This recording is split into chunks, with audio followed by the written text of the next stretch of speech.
तमाम ही उर्दू, मराठी और YouTube channel के तमाम ही हमारे प्रेस के साथी, आज पत्रकार परिषद, प्रेस कॉन्फ्रेंस, इसलिए आज आप लोगों को याद किया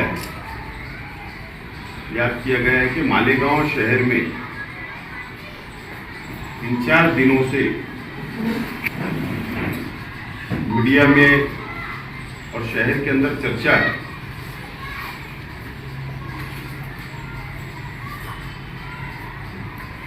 तेईस नवंबर को महाराष्ट्र असेंबली का के चुनाव के नतीजे आए, निकाल आया और 24 नवंबर को रात में निकाल आने के एक दिन बाद माजी नगर सेवक नदीमुद्दीन अलीउद्दीन पीटर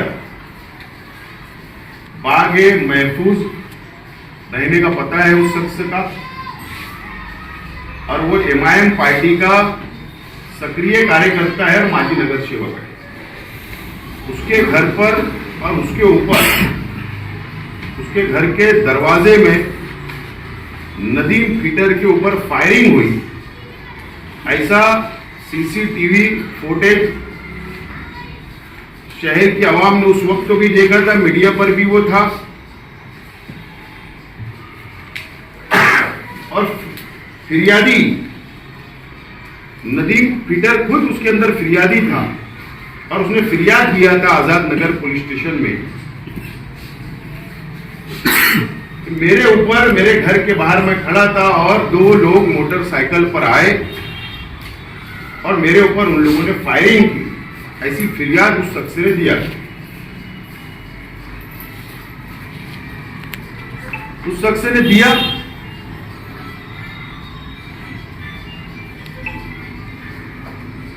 पुलिस ने, आजाद नगर पुलिस ने और उनके वरिष्ठ अधिकारियों ने मिलकर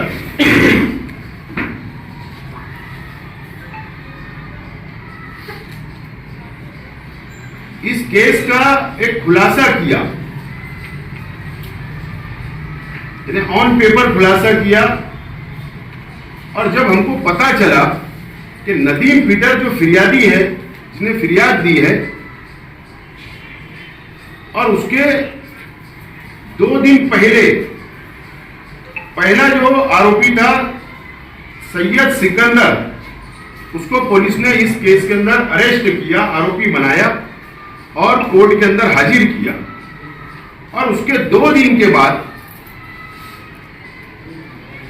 नदीम पीटर और अबू जैद शेख, ये 2 लोगों को कोर्ट में हाजिर किया गया और पुलिस ने यह खुलासा किया कोर्ट में कि नदीम पीटर जो फिरियादी है, इसका 1 नंबर का मुजरिम, इसने ऐसी प्लानिंग किया और इसके साथियों ने मिलकर कि 2 लड़के लोग जो सैयद सिकंदर और अबू जैद शेख, ये 2 लोग और नदीम पीटर और कुछ लोगों ने मिलकर, नदीम पीटर ने अपने ऊपर खुद फायरिंग करवाया। इस तरीके का रिकॉर्ड पर कोर्ट के अंदर पुलिस ने उनको अरेस्ट करके पेश किया, उसी वक्त कोर्ट को बताया और शहर को पता चला कि जो फिरियादी था वही मुजरिम, वही आरोपी हो गया। तो ये एक अलग केस शहर ने देखा, अलग नवयत ये केस के अंदर शहर की आवाम ने देखी, अपनी आंखों से देख रही है। सवाल ये है, आज प्रेस कॉन्फ्रेंस लेने का हमारा जो मकसद है, वो मकसद बिल्कुल साफ है। शहर के आज के एमएलए मुफ्ती मोहम्मद इस्माइल कासमी साहब एमआईएम के उम्मीदवार अपने इलेक्शन प्रचार के अंदर उन्होंने अच्छाई और बुराई की बात की।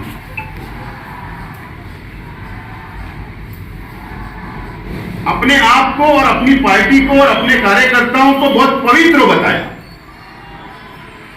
साफ सुथरा बताया, अच्छाई और बुराई की बात की गई, पाक साफ की बात की गई और इलेक्शन लड़ा। और इसीलिए आज हम लोगों को ये प्रेस कॉन्फ्रेंस लेना पड़ रही है। चलो पुलिस अपना काम करे, हमको उससे कोई लेना देना नहीं,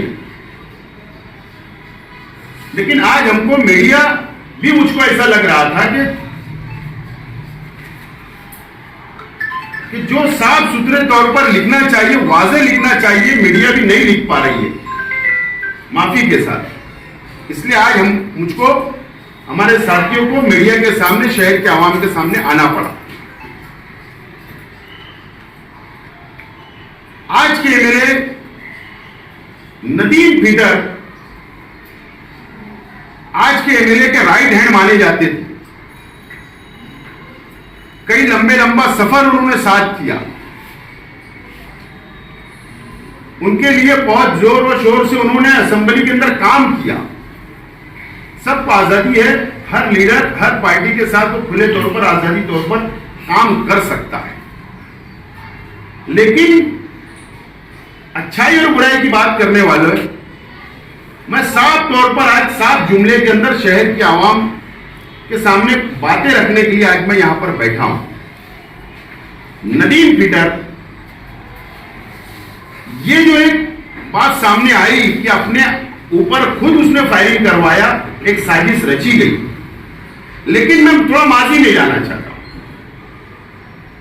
मालेगांव शहर के अंदर भी आजाद नगर पुलिस स्टेशन में या पवारवाड़ी में हो सकता है, इससे पहले भी गुटखा की एक गाड़ी को रोककर उसको लूटने का काम, लूटमार का केस, फ्रॉड का केस उस शख्स के ऊपर बन चुका है। और ना जाने कई केसेस मालेगांव शहर के अंदर उस शख्सों पर है। ठीक है, लड़ाई झगड़े के केसेस एक आम बात है, लेकिन यही नदीम फीडर औरंगाबाद में उसके ऊपर 376 जैसी कलम भी दर्ज है, गुना दर्ज है। 376 आमतौर पर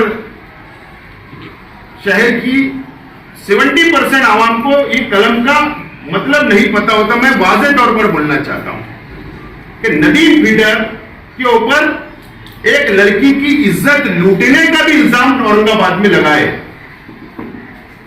ऐसे गुना उसके ऊपर, गंभीर गुना, सीरियस अफेयर से उसके ऊपर दर्ज है। यह अच्छाई और बुराई, ये बात झूठ और सच क्या है, ये सामने आवाम पुलिस ने लाई। 2 नवंबर को जाफर नगर इलाके के अंदर इम्तियाज हरिया जो एमआईएम का वर्करी कर रहा था, किसी शख्स ने उसको उठाकर लेकर गया, उसको मारा। आज के एमएलए और उनके पार्टी के हजारों लोग पवारवाड़ी पुलिस स्टेशन के अंदर जाकर धरना आंदोलन करते हैं और गुंडागर्दी का इल्जाम हमारे ऊपर, हमारी पार्टी के ऊपर, हमारे वर्करों के ऊपर लगाए गए। खुलासा हो गया, झूठ और सच सामने आ गया। 9 नवंबर को इम्तियाज हरिया ने खुद बयानी दिया कि यह मेरा निजी मामला है, मेरा जमीन का धंधा व्यापार है।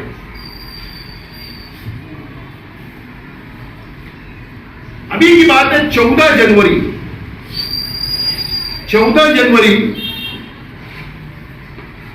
को मोती तालाब के अंदर फायरिंग हुई। उसकी सीसीटीवी मीडिया के पास भी है, आवाम भी देख रही है। सिटी पुलिस स्टेशन के अंदर गुना दर्ज हुआ, राइट का हुआ एक पार्टी की तरफ, एक तरफ आर्म एक्ट लगा, फायरिंग हुई। फायरिंग करने वाला जिसके ऊपर इल्जाम हो कौन है? वो छोटा बाबू उसको बोलते। खुले तौर पर गुंडागर्दी किया, खुले तौर पर फायरिंग किया पब्लिक में। ये किसका आदमी है? ये एमआईएम का आदमी। ये अच्छाई और बुराई, ये 2 महीनों के अंदर एक, मैं बाकी थोड़ा तफसील में जाऊंगा, सब तफसील में। ये जो नदीम फीडर है, जो असदुद्दीन अवैसी साहब के बाजू में, आज के एमएलए के बाजू में उसकी तस्वीर है, जिसके ऊपर मां बहनों की इज्जत लूटने का इल्जाम है, इज्जत लूटने का। यही शख्स नदीम फीडर है जो अपने आप के ऊपर खुद फायरिंग करवाएगा, जो ये कौम और मिल्लत की दुआई देते हैं, कौम और मिल्लत की बात करते हैं। ये ऐसे लोग हैं जो फोटो एकदम वहां से, ये छोटे बाबू ये नाच रहा था, उनका काम करा खुला। एमआईएम का ये हार्ड वर्कर है, इसने फायरिंग किया 14 जनवरी को। और जो अबू जैद शेख, जो फायरिंग मामले के अंदर दूसरा मुजरिम है, आरोपी है, वो अवैसी साहब के साथ इसका फोटो है। ये लड़का है वो लड़का है। ये बात हो गई। और अभी मैं एक स्पेशल प्रेस कॉन्फ्रेंस दूंगा, वाजे कर देता हूं। ये इरफान हैदराबादी है, ये सब मुफ्ती इस्माइल साहब का बहुत खास, रिक्शा के ऊपर प्रचार भी वही कर रहा था, गाड़ी का इब्तिदा भी मुफ्ती साहब कर रहे थे। इसके बारे में भी एक स्पेशल प्रेस कॉन्फ्रेंस होने वाली है कि अच्छाई और बुराई क्या है, बताऊंगा। सवाल यह है,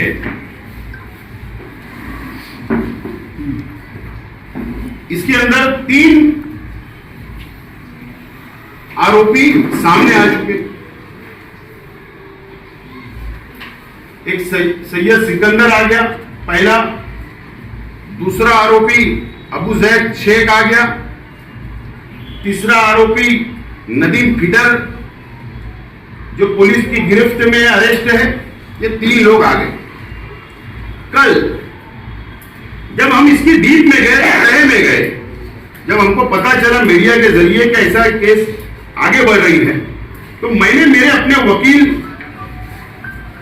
से बात की कि आप कोर्ट के अंदर मालूमात लो कि 3 आरोपी के अलावा और पुलिस की जो रिपोर्ट आ रही है या रिमांड रिपोर्ट आ रही है, रिमांड रिपोर्ट पुलिस देती है आरोपी के साथ, मतलब जाकर आप वहां पर मालूमात लो कि क्या बात है। तो उसके अंदर चौथा आरोपी को पुलिस को अरेस्ट करना है। उस शख्स का नाम है अब्दुल मालिक यूनुस ईसा शेख, एमआईएम का जिला अध्यक्ष, माजी महापौर। चौथा आरोपी जिसको अरेस्ट करना है पुलिस को, जो रिमांड रिपोर्ट में और कल की जो 1 दिन की पीसी मजिस्ट्रेट साहिबा ने, जज ने जो ऑर्डर किया है, उसके अंदर भी दर्ज है नाम वाजे तौर पर। चौथा मुजरिम अब्दुल मालिक यूनुस ईसा शेख है।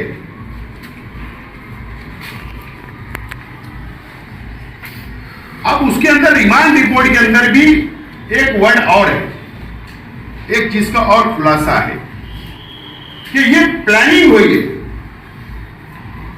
प्लानिंग के अंदर ये 4 लोग तो वाज़ेह तौर पर अब सामने आ रहे हैं और ना जाने पुलिस की इंक्वायरी चल रही है, उसके अंदर हमको कुछ बोलना नहीं है। और कितने आरोपी सामने आएंगे वो तो वक्त तो बताएगा। पुलिस आवाम के सामने खुद ही बात सामने आएगी, कोर्ट के सामने बात आएगी, हमें उसके अंदर कोई बोलना नहीं है।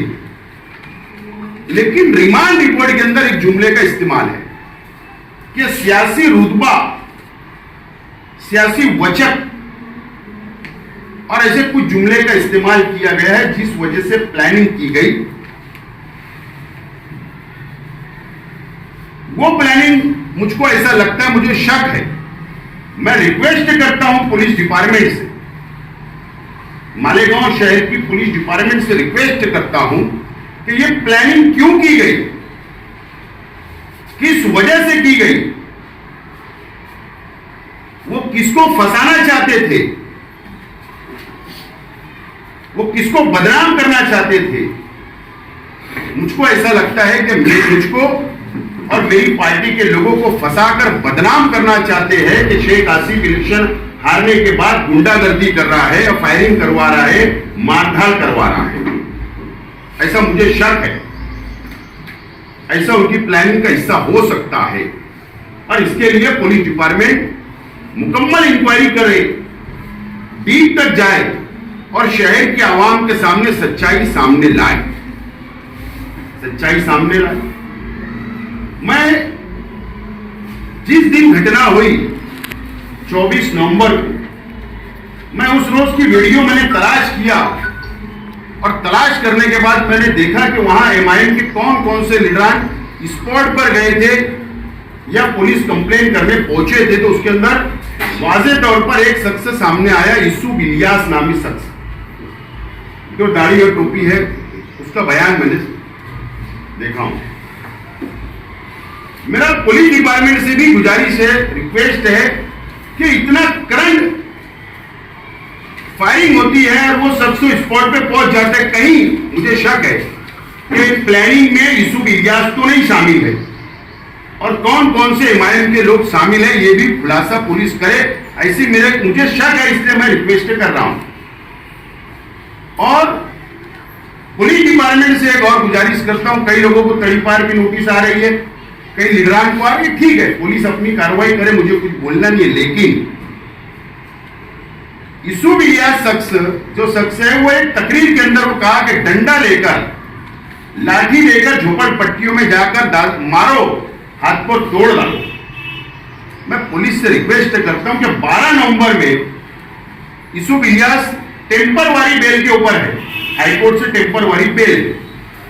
ऐसे शख्स से अगर अमन को खतरा है, अगर वो शहर में दंगा फसाद करवाना चाहता है, तो इस शख्स की जमानत रद्द किया जाए, ऐसी रिक्वेस्ट मैं पुलिस से करता हूं कि करे। बहरहाल आका कौन है, मास्टरमाइंड कौन है? छोटे छोटे केस के अंदर ये शहर के अंदर एक रिवायत चल रही है कि मास्टरमाइंड शहर लोग की आवाम के सुन सुन के कान पक जाते हैं। अब हमारा भी पुलिस डिपार्टमेंट से मुतालबा है कि इसके अंदर आका कौन है, 4 लोग को नाम सामने आए, इसके आका को ढूंढा जाए। अगर पुलिस तहकीक सही डीप में करेगी तो मुझे ऐसा लगता है, मुझको लगता है, हो सकता बात आगे चल के गलत भी साबित हो, लेकिन मुझको ऐसा लगता है कि ये सब चीजें जो हो रही है शहर के एमएलए के नेतृत्व में हो रही है। हो सकता है आका ये शहर के एमएलए ना निकले, हो सकता है पुलिस लिबास देखकर, रुतबा देखकर, हो सकता है पुलिस वो रास्ते में तपासी नहीं कर रही होगी, लेकिन शहर के आवाम के सामने सच्चाई आना चाहिए। इसलिए आका कौन है? मैं आइंदा हफ्ते मुंबई जाऊंगा और डायरेक्टर जनरल ऑफ पुलिस रेशमी शुक्ला मैडम से, जो डायरेक्टर जनरल ऑफ पुलिस है, डीजी है, मैं उनसे मुलाकात करूंगा। इस केस के संदर्भ में मुलाकात करूंगा, हो सकता है उनको मेमोरेंडम भी दूं, और अगर मुझको टाइम मिला, वक्त मिला, तो महाराष्ट्र के वजीर आला, मुख्यमंत्री और गृह डिपार्टमेंट भी उनके ही पास है, मुख्यमंत्री महोदय के पास, तो उनके पास भी जाकर अगर वक्त मिला तो जाकर मैं मुलाकात इस केस के सिलसिले में करूंगा कि इसकी मुकम्मल इंक्वायरी होना चाहिए। मालेगांव शहर की तारीख में शायद ऐसा केस कभी नहीं हुआ होगा कि इस तरीके से एक प्लानिंग रचकर अपने आप पर फायरिंग करवाकर, इल्जाम दूसरे पार्टी के लोगों पर लगवाकर और सियासी रोटी सेकने का काम किया जाने वाला था। लेकिन अल्लाह का करम है, पुलिस ने सच्चाई सामने लाई। बहरहाल इसकी मुकम्मल इंक्वायरी होना चाहिए और मैं उसके लिए आइंदा हफ्ते मुंबई जाने वाला हूं, और इसीलिए आज की ये पत्रकार परिषद मैंने लिया हूं। अगर आपको कुछ बोलना है तो आप हिमालय की पुलिस पहली बात तो ऐसा है कि चोर कोई ना कोई सबूत छोड़ देता है। चोरी करने वाला कोई ना कोई सबूत छोड़ देता है।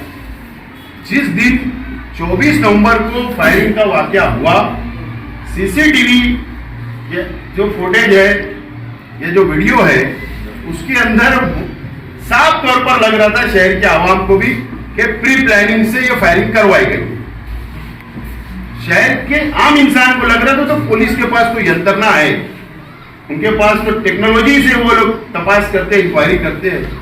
तो पुलिस ने सामने बात को लेकर आई। बहरहाल पुलिस ने अगर केस को यहां तक लाई है तो मुझको ऐसा लगता है कि कोई भी शख्स या कोई भी डिपार्टमेंट हो, पुलिस हो, इंक्वायरी करता है जो, वो हवा में इस तरीके का कोई भी किसी पर भी मुजरिम नहीं बना देती है पुलिस। कुछ तो सबूत होंगे। और मैं जहां तक कानून को समझता हूं कि ये एक प्रोसेस होती है, पीसी, एमसीआर, लेकिन फाइनल सबूत जो होते हैं, डॉक्यूमेंट जो होते हैं, पुलिस के पास जो सबूत इकट्ठा पुलिस करती है, वो चार्जशीट जब दाखिल करती है 3 महीने के अंदर, तो उसी वक्त वो दाखिल की जाती है, ऐसा मेरा मानना है। तो जाहिर सी बात, अगर सबूत होंगे तो पुलिस ने यहां तक कार्रवाई को लाई, ऐसा मेरा मानना है। मिले हैं हम इस्माइल, उन्होंने इसकी जिम्मेदारी लेनी चाहिए कि मेरे लोगों से ऐसा ऐसा हो गया, और वो जिम्मेदारी लेते हुए शहर के आवाम से उन्होंने क्या करना चाहिए। बिल्कुल, मैं उनसे कोई उम्मीद नहीं है, आज के एमएलए साहब से कोई उम्मीद नहीं है। उनके पास गांजा बेचने वाला उनके लिए पवित्र होता, ड्रग्स बेचने वाला उनके लिए पवित्र होता, उनकी पार्टी में अगर है। चोर हो तो उनके लिए पवित्र होता, उनकी पार्टी में अगर हो। बलात्कारी इंसान हो तो उनकी पार्टी में चलता है।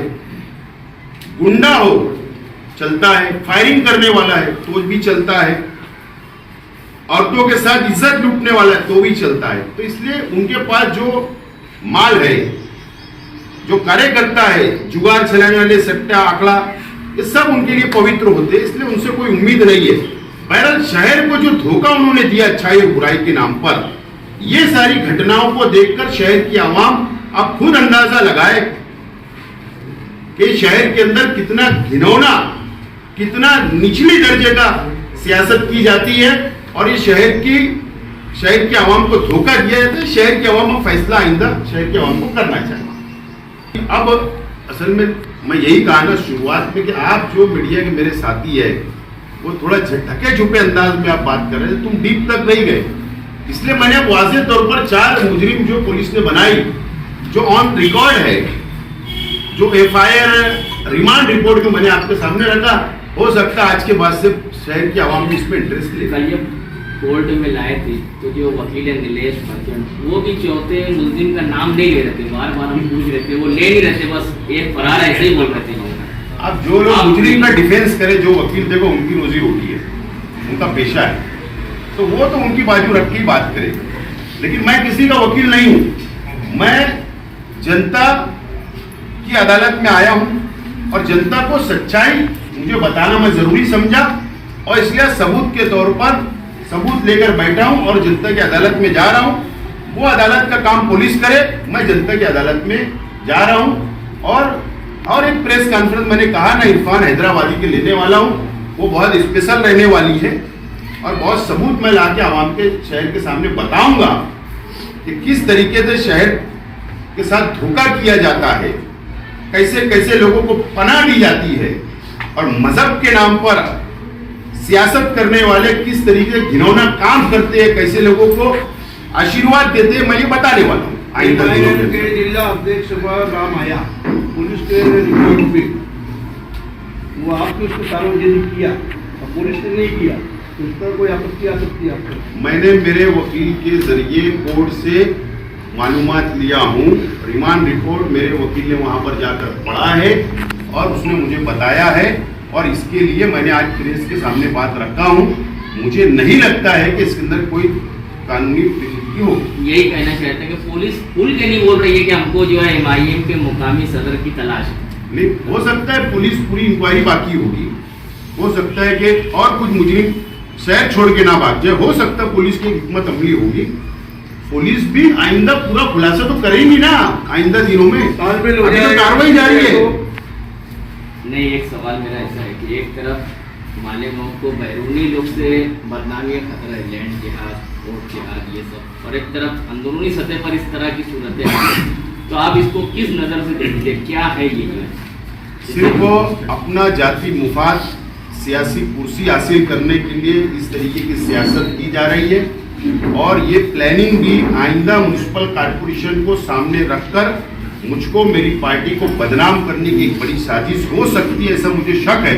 जब पुलिस खुलासा करेंगी तो और वाज़ेह बात होगी, लेकिन ये शहर की आवाम ने जिस शख्स को क़यादत दी, वो सरकार या सरकार की पार्टी जो मालेगांव शहर को बदनाम कर रही है, वो उनसे नहीं लड़ सकती। बड़े लेवल पे दबाव आया और नाम दूसरा आया तो